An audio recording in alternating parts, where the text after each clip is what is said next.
雨淋湿前进的脚步，人生旅途凭自己领悟。Hello， 大家好，我是吉良，欢迎收看新的一期的吉星高照。那今天呢，我旁边这位聊天的朋友啊，我们真的是好久不见，好想唱一首《好久不见》，因为我们上次聊天应该是在他这个成团前，现在都已经你知道，就是 solo 都已经这么红了，怎么办？不敢。哎，那刚刚跟我进来之前说的不太一样啊。那首先先请他跟我们镜头打个招呼吧。Hello， 大家好，我是三点云晴，好久不见，好久不见。先聊聊你自己的一些工作上的事情好了。好，我知道你其实刚刚在这个国潮音乐节上表演完，然后呢，在这之前你有作为观众参加过音乐节吗？其实，在之前是有过的，就是说像在泰国的一些拼盘演唱会啊，然后或者说之前的 Tomorrowland 的音乐节，对。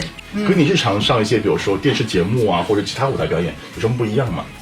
我觉得电视舞台表演的话会更加正式一点，就是比较正式，正式一点，对，然后有可能离观众会稍微远一些啊，对，然后就是又是户外的，就是那种氛围感会很不一样。我感觉你个人个性是很喜欢玩音乐节这种表演的，因为感觉好像可以跟台下的观众互动，对，然后还可以说话，然后有自己单独的半小时到1个小时的时间，这样就是很 enjoy 这种感觉。对。那我知道，其实你第一张个人专辑《天气晴》，里面10首歌有5首的歌词是你自己写的。是的。那灵感其实是会有来自粉丝，也会来自一个自身的状态啊。对。那我很好奇，你会写歌词的时候是在一个什么样的环境、什么样的心情下写出来的？其实就是有可能老师说，如果你可以的话，你可以试去写一下。我有可能回家没事做的时候，对我就会怎么跟写功课似的。对，想一下，我听了这首歌给我什么样的感受，然后有可能我就先写成一段故事，然后再把它押韵一下。对，其实没有在一个很奇怪的氛围啊，或者说很奇怪的心情，就还是挺正常的。就是你会有一个感觉或者是一种感想，想要传递给别人的时候，你就会把它写下来。对，有点像是在写日记的感觉。对，是的，因为我喜欢写日记嘛。是，对。所以日记你会写什么？就是今天很累，工作人员今天对你不好。就是有可能会写。今天的心情，然后今天谁惹我不开心？这样可能是我的经纪人。没有了，就是还是会写一些有可能今天的心情，然后上舞台的感觉，然后今天的工作，发生什么样的事情都会记录下来。讲到你的这个音乐事业，我记得在成团前采访你的时候，你当时会聊到说，你其实杨钰晴以后想成为一个很棒的歌手、音乐人。是。那其实我看你现在已经开始，比如说有表演，然后有自己作词，那这个会考虑，比如说自己去接触编曲啊，或者这类的一些工作吗？当然，就是现在也是在学习中，但我觉得身为一个歌手吧，还是把一首歌唱好才是最重要的。我觉得像对，像创作这些东西，我觉得是加分项。对我来说，对，所以我还是想要唱好一首歌吧。好。所以新专辑，如果你想要给大家推荐的话，你最希望大家关注到新专辑的哪些元素呢？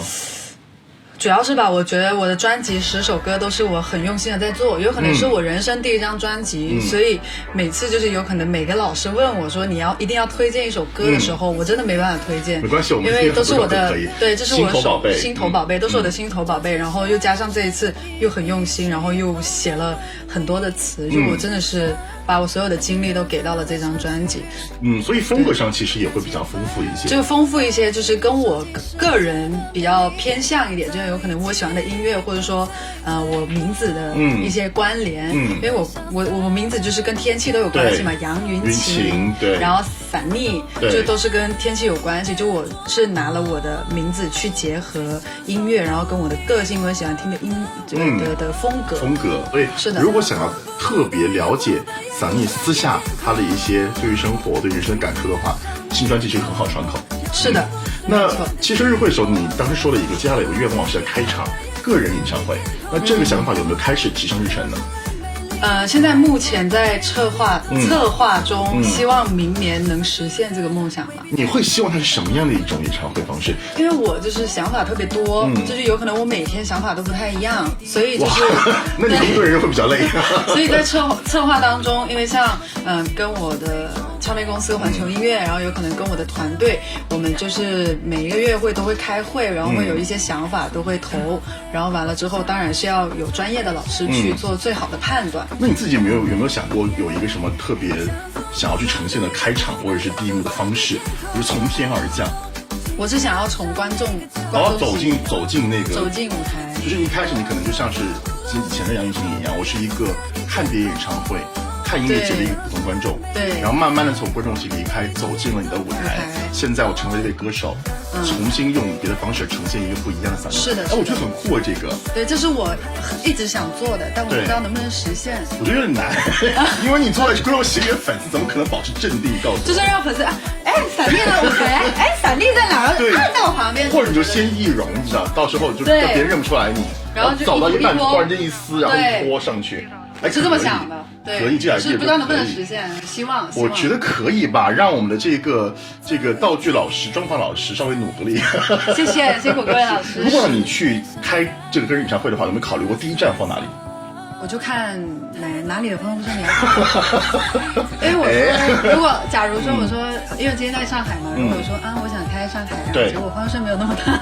就会稍微有一点点小小的失落，对，就是那个票还是得卖出去的。对，但我觉得你现在担心什么？请问你现在担心好，你什么时候可以把你的日期空出来做这个事情再说嘛？因为一旦演唱会，其实会是一个比较花时间精力的工作。对，当然。对，很多人说你是追星名家，因为你其实从 EXO 的演唱舞台上。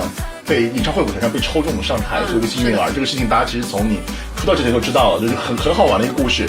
到新专辑里面，你跟黄子韬在合作，对不对？像孩子一样长大，是的。对，你从一个去仰望你自己追星的偶像的人，到一个站在舞台上被很多人去注视的人，这个过程心路历程是什么样子的？有很多的感触，有很多的坎坷，有很多的快乐。但是整体下来，我觉得是一种幸福吧。就是从一个仰望着一个偶像，到了被很多人仰望着的一个状态，我觉得都挺幸福的。但真的是追星赢家，就是当年自己喜欢的人，然后开始跟自己合作。对，我真的没有想到，因为我其实也没有想到我会走到今天这个位置。我跟你讲，你现在不要给我哭出来。你要哭出来的话，就变得很像什么终身成就奖颁发。对，当然不会，但是就是很幸福，对，很幸福，所以我很珍惜，就是每一份工作，然后每一个时间，因为我不知道我什么时候会，就是有可能就杨钰莹、伞丽这个人就是这个名字已经消失在演艺圈，当然是不是说我怎么样了，而是说就是有可能我放弃啦，或者说有可能有更多新生代的歌手们、厉害的艺人们被大家关注到了。我觉得也太谦虚了吧？对，所以我们开之前你不是这样个性，我跟你讲。我其实是一个很走心的人，也不是说很也不是谦虚，就是认清现实吧。那你怎么看待你跟你粉丝之间的关系呢？我觉得更多像朋友吧。那我觉得他们是一个另外一种很重要的，对，就是我觉得互相陪伴成长。因为其实我觉得我给我很多有很太阳星我的粉丝们，给他们带来很多正能量。我觉得我存在就有意义了。所以那当我就是失落的时候，或者说我觉得我不行的时候，有着他们大家的支持跟鼓励的时候，我就会又有动力。就我觉得是互相的一种陪伴吧。而且讲粉丝的话，我知道你在2000万粉丝的时候，你当时发了一个打鼓的视频。对，那你还有没有一些可以告诉我们的不为人知的隐藏技能？你还会什么我们不知道的？其实我没有什么不会的，就还没开始学。对，还没开始学。但我不太有什么隐藏技能，包括我的个性，其实就是展现在大家面前是什么样子，我自己毫无保留的。对，所以我不太有什么隐藏。我们讲完就歌手的这个工作之后呢，我知道其实你也想挑战一下演员的工作。我知道你前段时间其实你表现过说想要去挑战一下《隐秘角落》里面秦昊老师角色，这个有点难呢。你先把头发剃了，先秃个头。哇，老师你这么说，是不是很难？剃走。现场我们看着伞丽剃头。对，因为我觉得秦昊老师那最难的，首先第一是造型。那个其实蛮大胆的，对吧？然后内心戏。我觉得我主要是喜欢浩哥的一点是，不管他演什么角色，都像什么，很像。对，所以我觉得这是一个技能。对，就他的能力很强，对，所以就是我会很崇拜他。是。最近还有追什么剧吗？我刚追完《瞄准》。哦。对。为什么会追《瞄准》？就是因为好像那天休息，然后我就打开电视，预告片？没有，就是有一个照片照片哦，就精选对照片。然后我看到了之后，我就想说，点进去看一下，结果看完了，一看就看完了。虽然我有可能不太懂里面的一些故事背景，对，但是呢，我就觉得很帅。对。那对你来讲，有没有想挑战的某一种电影的角色风格？其实我觉得只要有机会吧，就是各位导演，就是如果觉得我的外表挺适合你们的戏的话，某一种戏的风格找我，就不管什么风格都能接。剃头也可以，对，我们早点发出邀请，对，留长发也行，这都没问题。没问题。之前其实因为你刚才帮我们聊天的时候，你会有一些词拿不准嘛，然后之前你在综艺节目上也会自己在开自己的玩笑，比如说因为中文不是很熟练，会有一些乌龙事件，对吧？是。你比如说你把表情说成了嘴脸。是的，这是2个不同的词然后还用顶个肺，当时安慰许金运，是不是？然后你现实生活中还会有这种类似的情况吗？跟你的身边的朋友啊，或者是其实很常有。但是还好，就是身边的朋友跟工作人员都知道，有可能我的中文没有那么好，所以大家就还是会原谅我。是对，然后我现在也是努力学习中。比如说刚才其实你在吐槽，比如说身边工作人员，其实你是在表达一种爱，是不是？对，其实我很爱我的团队的，我很爱我工作人员的，因为我觉得就是大家互相互助吧。他们也很爱你，因为在你来之前，我跟他们聊天，他们就说，我们家艺人真的平常非常的活泼。我觉得活泼这2个字你应该可以理解。我活泼吗？它应该只有一种意思。哪位？就是在床上连默默的。默默现在正在不敢看你的，他是骗子。好的，好。如果有机会学习一门方言的话，想掌握哪种方言？可以学一个，就是有可能大家都不太能听得懂的这样的话，就是说别人坏话，他们也听不懂。那我要搜一下哪个地方方言比较难学，比较难学。对，文州话其实有它难的地方在。不过那么多种方言，我觉得不管想学会哪一种，我觉得都是一种加分项。是的，可以尝试一下用方言来挑战一首全新的音乐作品。那如果说，不错，对不对？好像有点难。我还真没怎么听过温州话流行歌曲。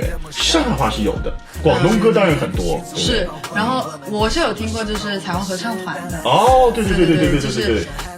听不懂，但就是好听。是，就有它的地方的一种韵味在。是。那如果说给你1个星期的假，一整个星期什么都不用干，打算干什么？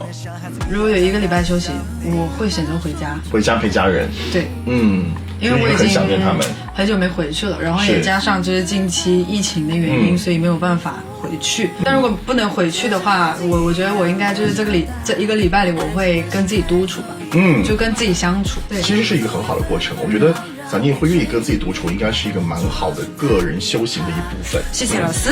那你是那种如果有出行计划，会提前安排好攻略和计划很周详的人吗？不会，就随便。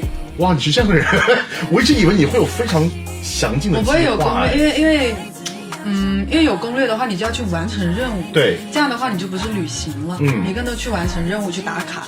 所以我觉得更多应该就是好好的去走走吧。假如说我去泰国啊，就今天住曼谷，睡着我就说，今天去个帕泰亚吧。然后有可能我就问个车就去了。就是这种比较随便。其实咱就是属于那种旅行就让自己开心。对，没必要搞得很多行程让自己很累的人。对，是的。我知道，其实你是我认识的熟悉的艺人里面最没有偶像包袱的一个人。之前看团综的时候也是一样，特别大大咧咧，然后经常 T 恤加大裤衩就穿去机场了，然后就经常会被机场拍到。所以你觉得你自己人生有哪些瞬间是有偶像包袱的？我觉得如果近期的话，应该是去火星情报局吧。为什么？因为有可能还没有熟悉这个节目的感觉，然后加上还没有熟悉节目里的一些嘉宾或者老师，所以有很多东西就是会有包袱，会怕说去这么玩会不会得罪到哪位老师。对，所以如果近期的话应该是这个。你讲到火星情报局，我真的觉得你很有偶像包袱，你居然长发穿裙子亮相。